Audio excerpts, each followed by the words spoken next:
قیامت تک کے لیے یہ بات بتا دیا گیا ہے، جسے علم کی ضرورت ہوگی اسے علی کے در پر آنا ہوگا، جسے آپ صلی اللہ علیہ وسلم نے علم کا دروازہ بتایا ہے۔ حضرت علی کے علم کا یہ عالم تھا کہ آپ منبر پر بیٹھ کر صدائیں بلند کرتے کہ پوچھ لو جو مجھ سے پوچھنا چاہتے ہو اور میں اس کا بہترین جواب عطا کروں گا۔ بے شمار واقعات حضرت علی کی ہیں جن سے حضرت علی کے مرتبے کا پتہ چلتا ہے۔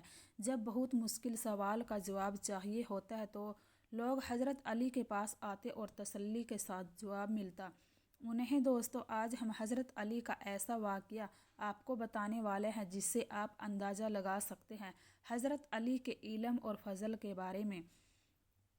ایک مرتبہ حضرت سیدنا عمر رضی اللہ تعالیٰ عنہ کے خلافت میں ایک لڑکے کو زنا کے جرم میں سزا دینے کے لیے جایا جا رہا تھا اور وہ لڑکا اونچی آواز میں چلا رہا تھا کہ میں بے گناہ ہوں، مجھے سزا نہ دی جائے۔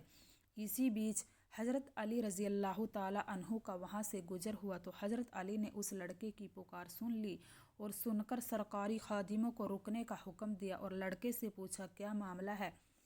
لڑکے نے حضرت علی رضی اللہ تعالیٰ عنہ سے عرض کی کہ حضرت، جس جرم کا الزام مجھ پر لگایا جا رہا ہے میں نے وہ جرم نہیں کیا ہے اور مجھ پر یہ الزام لگانے والی میری ماں ہے۔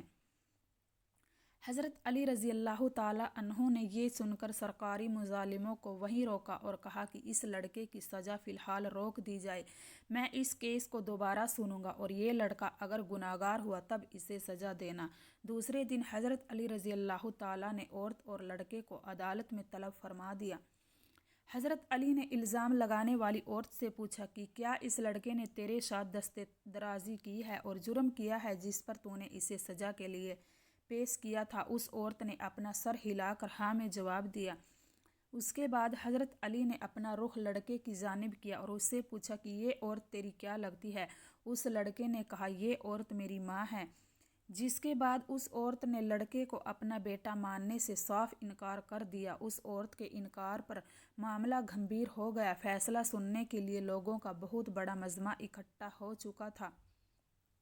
حضرت علی رضی اللہ تعالیٰ عنہ نے فرمایا، اے عورت، میں اس لڑکے کا تیرے ساتھ اتنے حق مہر کے بدلے نکاح کرتا ہوں۔ تو عورت چیخ اٹھی کہ علی، کیا کسی بیٹے کا ماں کے ساتھ نکاح ہو سکتا ہے؟ حضرت علی نے فرمایا کہ تیرے اس دعوے کا کیا مطلب ہے؟ اس عورت نے جواب دیا کہ یہ لڑکا تو واقعی میرا بیٹا ہے۔ اس پر سیدنا حضرت علی رضی اللہ تعالیٰ عنہ نے فرمایا کہ کیا کوئی بیٹا اپنی ماں کے ساتھ دست درازی کر سکتا ہے؟ عورت نے کہا کہ ہرگز نہیں۔ تو حضرت علی رضی اللہ تعالیٰ عنہ نے پوچھا کہ تو نے اپنے بیٹے کے اوپر ایسا گھٹیا الزام کیوں لگایا؟ عورت نے جواب دیا کہ میری شادی ایک چھوٹی عمر میں ایک امیر شخص سے ہوئی تھی، اس کی بہت زیادہ جائیداد تھی، یہ بچہ دودھ پیتا ہی تھا، اس وقت میرا شوہر مر گیا تو میرے بھائیوں نے مجھ سے کہا کہ یہ لڑکا تو اپنے باپ کی جائیداد کا وارث ہے، اس کو کہیں چھوڑ آؤ۔ میں اسے کسی آبادی میں چھوڑ آئی، ساری جائیداد میرے اور میرے بھائیوں کی ہو گئی۔ یہ لڑکا بڑا ہوا تو ماں کی محبت نے اس کے دل میں انگڑائی لی، یہ ماں کو تلاش کرتے کرتے مجھ تک پہنچ گیا۔ میرے بھائیوں نے مجھے پھر بہکایا کہ اس کے اوپر جھوٹا الزام لگا کر اس کی زندگی ہمیشہ کے لیے ختم کر دی جائے۔